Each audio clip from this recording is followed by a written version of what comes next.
Kapag pinili ka dahil magaling ka, dahil angat ka, expected na yun. Pero kapag pinili ka kahit hindi ka naman magaling, kahit hindi ka naman deserving, ang tawag doon ay grace. Paulit-ulit ako magpapasalamat sa biyayang hinamak ang lahat, maabot at maligtas lamang ako. I was just a nobody waiting for validation, for acceptance, and for someone to include me. Naging people pleaser ako kasi akala ko noon kapag ginalingan ko, kapag may pakinabang ako at kapag may kaya akong ibigay, mamahalin at tatanggapin ako ng tao. Not until I met Jesus. Wala akong kahit ano na maibigay, wala akong kayang maipagmalaki, wala akong ibang dala kundi failed expectations, failed hope and broken heart. Sino ba naman ang mag-aaksaya ng panahon sa gaya ko?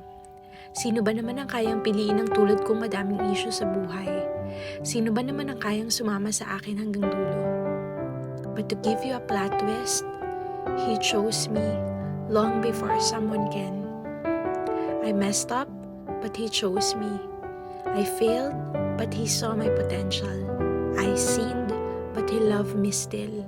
I sinned again, but He never condemned.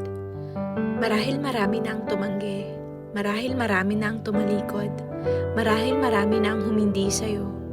Pero ito yung sigurado. Pinili ka noon pa.